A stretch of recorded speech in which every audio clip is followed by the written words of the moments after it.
नमस्कार दोस्तों, proud India के ब्लॉग में आपका स्वागत है। कैसे हैं आप? और आपका ज़्यादा समय ना लेते हुए आज मैं आपको अघोर पंथ का इतिहास बताने जा रही हूँ। जी हाँ, मैं अघोरी संप्रदाय के बारे में आपको आज बताने जा रही हूँ कि कौन होते हैं अघोरी। तो दोस्तों, कहा जाता है कि भगवान शिव ने ही अघोर पंथ की उत्पत्ति की थी।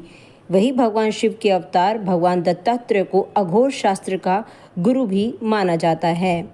भगवान विष्णु, भगवान ब्रह्मा और भगवान शिव इन तीनों के अंश और स्थूल रूप से दत्तात्रेय ने अवतार लिया था। अघोर संप्रदाय में बाबा कीनाराम की पूजा की जाती है। तो इन्हीं सब बातों की आपको पूरी जानकारी मैं आज आपको इस ब्लॉग में देने जा रही हूँ।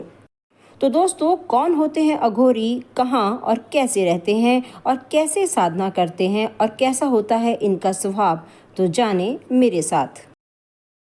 साधु संत जो तंत्र साधना में लीन होते हैं उन्हें अघोरी कहा जाता है।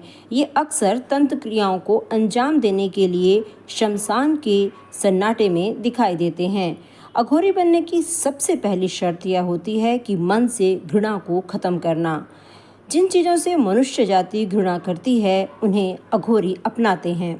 अघोरी नाम सुनते ही सभी के मन में एक ऐसी तस्वीर उभर कर आती है जिसकी लंबी लंबी जटाएं हों, जिसका शरीर राख में लिपटा हो और जिन्होंने मुंड मालाएं गले में धारण की हों, माथे पर चंदन का लेप और उसके ऊपर उभरा हुआ तिलक। ये डरावना स्वरूप हर किसी के मन में भय पैदा कर सकता है, परंतु इनके नाम का अर्थ विपरीत होता है। अघोरी नाम का अर्थ होता है एक ऐसा व्यक्ति जो सरल है, डरावना नहीं है, जो किसी से भेदभाव नहीं करता। ये अक्सर आपको शमशान के सन्नाटे में जाकर तंत्र क्रिया करते हुए देखे जा सकते हैं। घोरी अघोरी तांत्रिक शमशान के सन्नाटे में जाकर तंत्र क्रियाओं को अंजाम देते हैं, घोर रहस्यमयी साधनाएं करते हैं। वास्तव में अघोर विद्या डरावनी नहीं है, उसका स्वरूप डरावना होता है। अघोर का अर्थ है अघोर, यानी कि जो घोर नहीं है।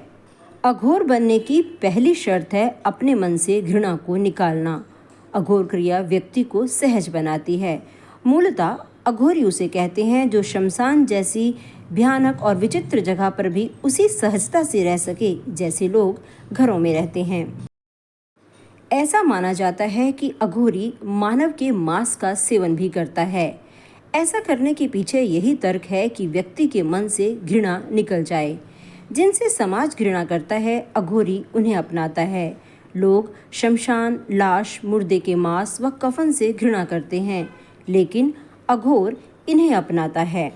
वहीं अघोर विद्या भी व्यक्ति को हर चीज के प्रति समान भाव रखने की शिक्षा देती है। अघोरी तंत्र को बुरा समझने वाले शायद यह नहीं जानते कि इस विद्या में लोक कल्याण की भावना है। अघोर विद्या व्यक्ति को ऐसा बनाती है जिसमें वह अपने पराये का भाव भूलकर हर व्यक्ति को समान रूप से चाहता है, उसके भले के लिए अपनी विद्या का प्रयोग करता है। अघोर विद्या के जानकारों का मानना है कि जो असली अघोरी होते हैं वे कभी आम दुनिया में सक्रिय भूमिका नहीं रखते, वे केवल अपनी साधना में ही व्यस्त रहते हैं। अघोरियों की पहचान ही यही है कि वे कभी भी किसी से कुछ नहीं मांगते हैं। तो दोस्तों, क्या अब आप जानना नहीं चाहेंगे कि क्या है अघोर पंथ? साधना की एक रहस्यमयी शाखा है अघोर पंथ।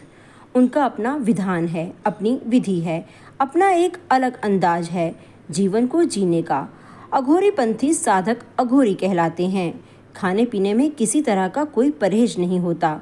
अघोरी लोग गाय का मांस छोड़कर बाकी सभी चीज़ों का भक्षण करते हैं। अघोर पंथ में शमशान साधना का विशेष महत्व है, इसलिए अघोरी शमशान वास करना ही पसंद करते हैं।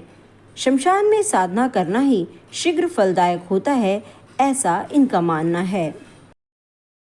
अघोरी पंथ की उत्पत्ति और इतिहास क्या है, चलिए जानते हैं इस बारे में भी। अघोर पंथ के प्रणेता भगवान शिव माने जाते हैं।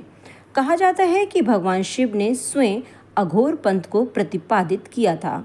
अवधूत भगवान दत्तात्रेय को भी अघोर शास्त्र का गुरु माना जाता है। अवधूत दत्तात्रेय को भगवान शिव का अवतार भी मानते हैं। अघोर संप्रदाय के विश्वासों के अनुसार ब्रह्मा, विष्णु और शिव इन तीनों के अंश और स्थूल रूप में दत्तात्रेय जी ने अवतार लिया। अघोर संप्रदाय के एक संत के रूप में बाबा किनाराम की पूजा होती है। अघोर संप्रदाय के व्यक्ति शिवजी के अनुयायी होते हैं। इनके अनुसार शिव स्वयं में संपूर्ण हैं और जड़ चेतन समस्त रूपों में विद्यमान हैं। इस शरीर और मन को साध कर और जड़ चेतन और सभी स्थितियों का अनुभव करके और इन्हें जानकर मोक्ष की मान्यता के अनुसार शमशान घाट में अघोरी 3 तरह से साधना करते पाए जाते हैं। पहली शमशान साधना, दूसरी शिव साधना और तीसरी शव साधना। इस तरह की साधनाएं कामाख्या पीठ के शमशान, तारापीठ के शमशान, त्र्यंबकेश्वर और उज्जैन के चक्र तीर्थ के शमशान में की जाती हैं। मान्यताओं के अनुसार अघोरी जब शव के ऊपर पैर रखकर साधना करता है तो वह शिव और शव की साधना कही जाती है। इस साधना का मूल शिव की छाती पर माता पार्वती का पैर रखा हुआ माना जाता है। इस साधना में प्रसाद के रूप में मुर्दे का मांस और मदिरा चढ़ाई जाती है। इसके अलावा तीसरी साधना शमशान साधना मानी जाती है। इस साधना में परिवार के लोगों को भी शामिल किया जाता है। इस साधना के दौरान मुर्दे के स्थान पर शव पीठ की पूजा की जाती है। इस जगह पर प्रसाद के रूप में मांस, मदिरा के स्थान पर मावा अर्पित किया जाता है। हम में से अधिकतर लोग ये मानते हैं कि अघोरियों का स्वभाव बड़ा ही रूखा होता है।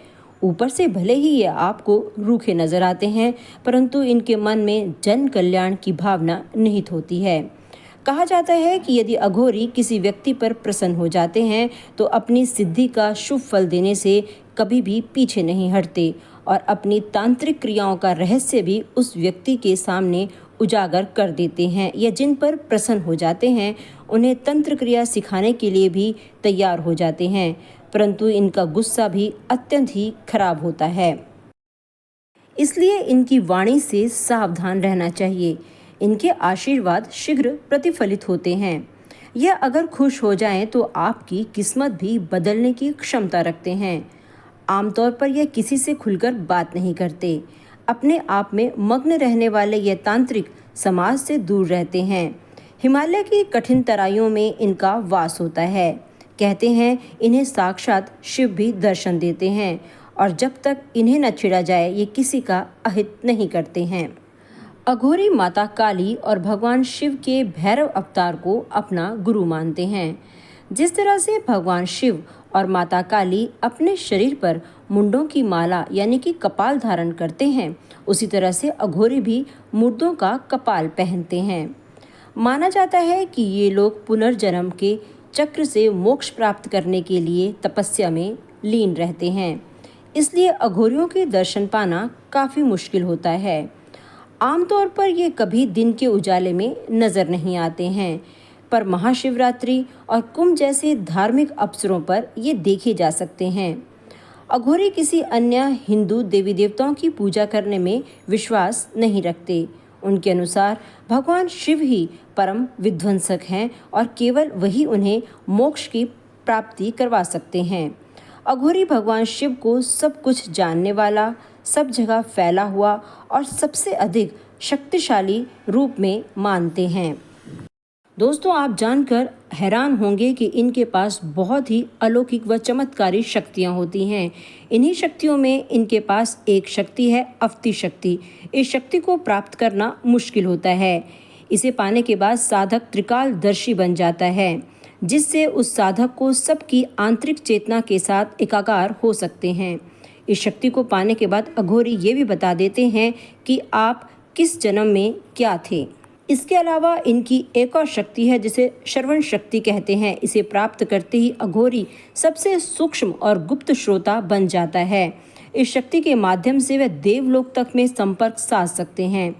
जिन साधक को श्रवण शक्ति मिल जाती है, यदि उनका शिष्य कहीं दूर से भी उन्हें पुकारता है तो उसकी पुकार इन तक साफ साफ पहुंच जाती है, जिसके बाद वे अपनी शक्ति के अनुसार अपने उस शिष्य की मदद भी कर सकते हैं। अब बात करते हैं उनकी स्वामर्थ्य शक्ति। इसे पाने के बाद अघोरी अपने मन का राजा बन जाता है। वे अपने अनुरूप सारे नियम बनाकर अपने मस्तिष्क पर नियंत्रण कर सकता है। शक्तियों के क्रम में इनकी एक और शक्ति है याचन शक्ति।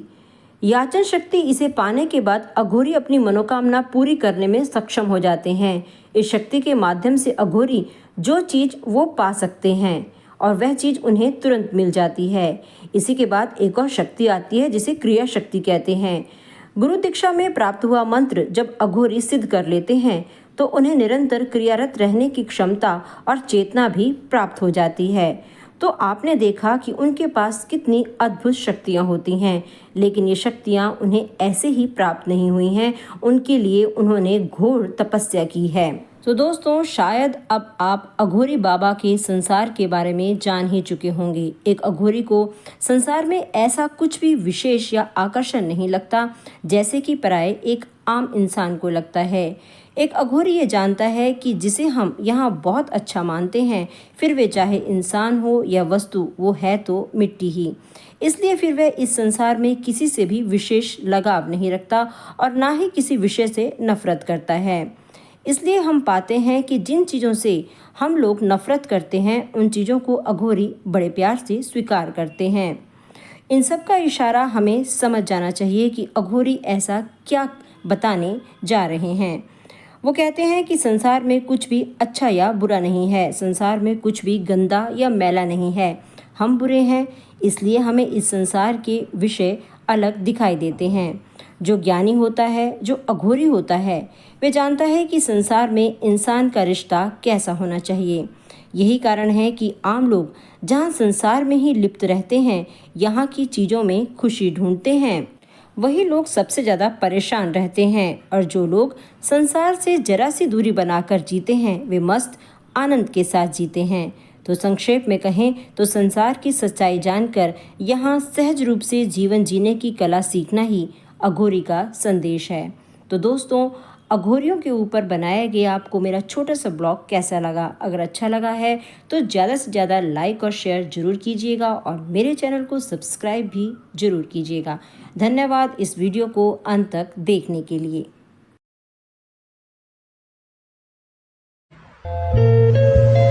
समस्त संसार माया, सब कुछ नश्वर। जिन वस्तुओं को हम सुख का स्रोत समझकर एकत्रित कर रहे हैं, वो सदैव नहीं रहेंगी।